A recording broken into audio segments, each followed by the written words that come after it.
Touch में आप सभी का एक बार फिर से स्वागत है। मैं doctor Hema Sahu, clinical psychologist. आज मैं बात करूंगी इंटेलेक्चुअल डिसेबिलिटी वाले बच्चों की। इंटेलेक्चुअल डिसेबिलिटी वाले स्पेशल चाइल्ड के पेरेंट्स किस तरीके से अपने थिंकिंग को पॉजिटिव रख सकते हैं और पॉजिटिव थिंकिंग को कैसे डेवलप कर सकते हैं। Think positive. थिंक पॉजिटिव का मतलब रहता है मेंटल एटीट्यूड, एक ऐसा मानसिक दृष्टिकोण जिसमें किसी भी सिचुएशन में एक अच्छे और अनुकूल परिणाम की अपेक्षा की जाती है और आपका ध्यान उज्जवल पक्ष की ओर ही केंद्रित होता है। एक सकारात्मक व्यक्ति हमेशा खुशी, स्वास्थ्य और सफल जीवन की आशा करता है। इससे उसका आत्मविश्वास बना रहता है। एक व्यक्ति को सकारात्मक होना इसलिए आवश्यक है क्योंकि यदि वो सकारात्मक नहीं होगा तो किसी भी सिचुएशन में अपनी हार स्वीकार कर लेगा बिना लड़े ही। किसी भी परिस्थिति का सामना करने के लिए आंतरिक रूप से मजबूत होना अति आवश्यक है। जब हम आंतरिक रूप से मजबूत होते हैं तभी किसी परिस्थिति में विभिन्न संभावनाओं को देख पाते हैं और एक सही निर्णय ले पाते हैं। इससे जो भी हमने अच्छे और अनुकूल परिणाम की अपेक्षा की, या तो हम वहां तक पहुंच जाते हैं या फिर उसके करीब तो हम पहुंच ही जाते हैं। जो हमारे विचार होते हैं, जो हमारे थॉट्स होते हैं, वो एक तरह के वेव होती है, एक तरंग होती है। जैसे हम थॉट्स सोचते हैं, उससे संबंधित थॉट्स उससे अट्रैक्ट होते जाते हैं और उससे जुड़ते जाते हैं। पता ही नहीं चलता है कहाँ से हमने शुरू किया था और कहाँ पहुँच गए। जो भी हम थॉट्स क्रिएट करते हैं तो वैसे हमारे इमोशंस क्रिएट होते हैं। यदि हम अच्छे विचार हमारे दिमाग में आते हैं तो हमारे अंदर, मन के अंदर खुशी, संतोष, इस प्रकार के इमोशंस क्रिएट होते हैं। यदि हम किसी व्यक्ति को देखकर पॉजिटिव थॉट्स क्रिएट करते हैं तो उस समय हमारे मन के अंदर सुख की भावना, प्रेम की भावना, संतोष की भावना, इस प्रकार के इमोशंस क्रिएट होंगे। यदि हम किसी भी व्यक्ति को देखकर नकारात्मक विचार करते हैं तो हमारे अंदर ईर्ष्या, जलन, द्वेष, हीनता की भावना, इस प्रकार के इमोशंस क्रिएट होते हैं। इमोशंस इमोशंस जो कि एक जगह से दूसरी जगह स्थानांतरित किए जा सकते हैं। तो जो भी हमारे अंदर इमोशंस क्रिएट होते हैं, इमोशंस एक तरह की एनर्जी है जिसके लिए जैसे इमोशंस क्रिएट हुए तो वो इमोशंस पर्टिकुलर व्यक्ति के पास पहुंच जाते हैं।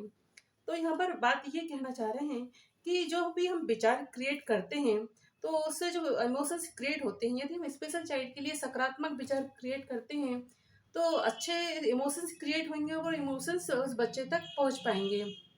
एक स्पेशल चाइल्ड के बच्चे के जो पेरेंट्स रहते हैं कैसे अपनी पॉजिटिव थिंकिंग को डेवलप कर सकते हैं।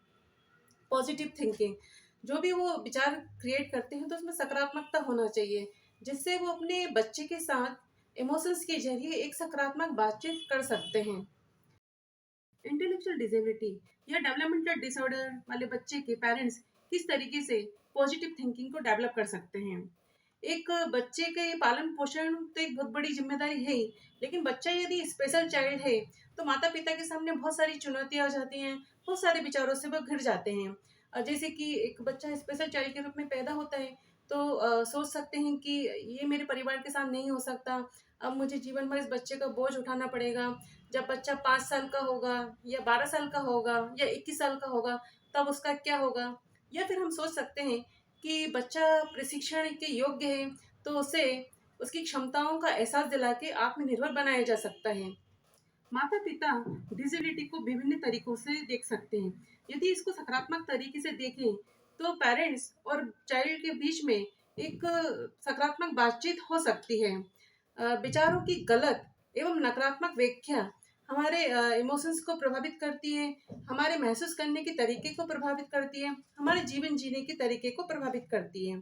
जैसे कि कुछ एग्जाम्पल, एक बच्चा स्पेशल चाइल्ड के रूप में पैदा होता है तो व्याख्या विचार की ऐसी की जा सकती है कि ये मेरे साथ क्या हो गया, अब मुझे जीवन भर बच्चे का बोझ उठाना पड़ेगा। इस समय हमारे अंदर कैसी फीलिंग्स आएंगी? उदासी, अपराध बोध, अस्वीकृति, डिप्रेशन। दूसरा एग्जाम्पल, क्योंकि बच्चा स्पेशल चाइल्ड के रूप में पैदा होता है तो हम विचार की व्याख्या इस तरीके से कर सकते हैं, क्योंकि मेरा बच्चा स्पेशल चाइल्ड है तो क्योंकि वो प्रशिक्षण के योग्य है तो उसको कुछ विशेष प्रशिक्षण दे के उसको आत्मनिर्भर बनाया जा सकता है। एक्चुअली डिसेबिलिटी मायने नहीं रखती है, डिसेबिलिटी को हम किस तरीके से देख रहे हैं ये मायने रखता है। डिसेबिलिटी में हमको क्षमताओं को देखने की आवश्यकता है। एक छोटी सी स्टोरी जैसे कि थॉमस एडिसन के बारे में सभी लोग जानते होंगे। थॉमस एडिसन जिनके कारण आज हम पूरी दुनिया रोशनी में बैठ सकती है, जिन्होंने बल्ब की खोज की थी।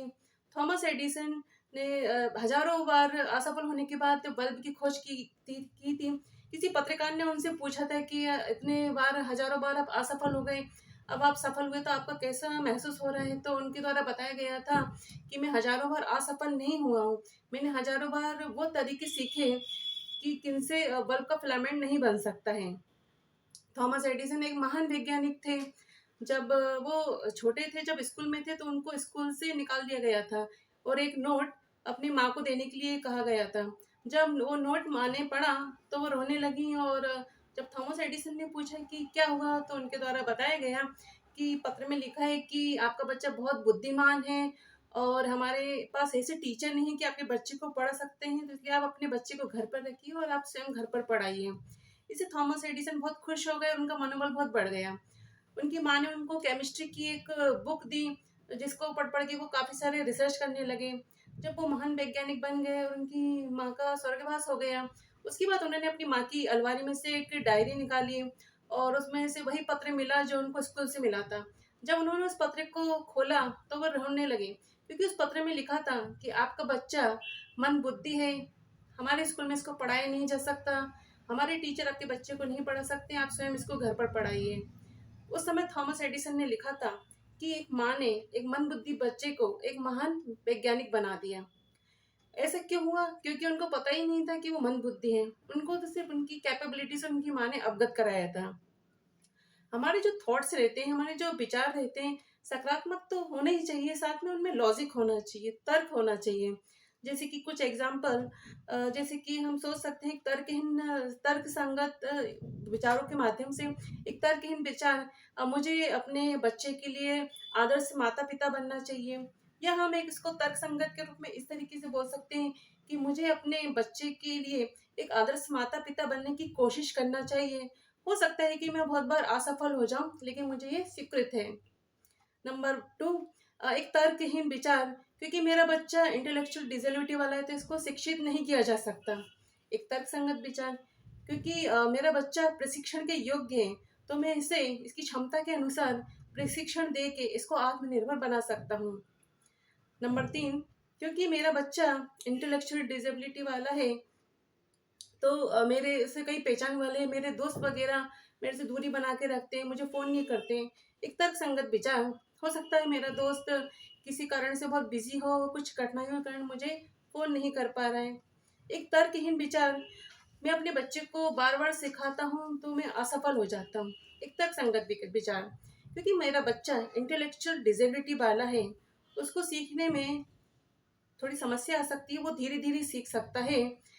और मैं जो भी सिखा रहा हूँ, कभी-कभी ऐसा भी हो जाता है कि मैं सिखाने में असफल हो जाता हूँ। तो ये मुझे स्वीकृत है, कोई बात नहीं।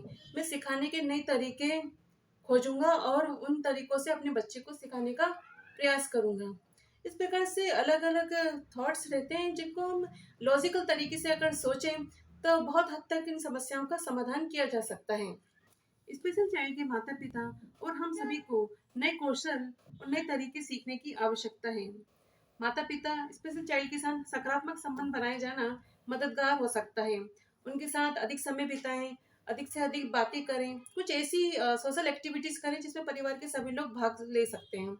ऐसा अनुभव करें कि जिसको हमने नहीं चुना था, उसने हमको अलग बना दिया, हमको बेहतर बना दिया और हमको एक अकल्पनीय जीवन प्रदान किया जिसकी कि हमने कभी कल्पना ही नहीं की थी। हो सकता है कि आज एहसास नहीं हो रहा है, लेकिन एक दिन ऐसा आएगा जब आप स्वयं कहेंगे कि हमारा बच्चा ईश्वर का आशीर्वाद है। पॉजिटिव थिंकिंग रखने से ये फ़ायदा होगा कि आप पॉजिटिव विचार रखेंगे तो आपकी पॉजिटिव वाइब्रेशन बच्चे तक पहुँचेंगे और बच्चे की कैपेसिटी भी बढ़ेगी, बच्चे की पावर भी बढ़ेगी और जो हमने अनुकूल और अच्छे परिणाम की अपेक्षा की, वहाँ तक हम पहुँच पाएँगे या फिर उसके करीब तो हम पहुँच ही पाएँगे। इस तरीके से मेरा वीडियो आपको कैसा लगा? यदि आपको ये वीडियो अच्छा लगा तो अन्य लोगों के पास भी शेयर करें ताकि किसी और के भी ये वीडियो काम आ सके। इस तरीके से मेरे वीडियो को देखते रहिए और यूज़फुल लगता है तो शेयर ज़रूर कीजिए। धन्यवाद।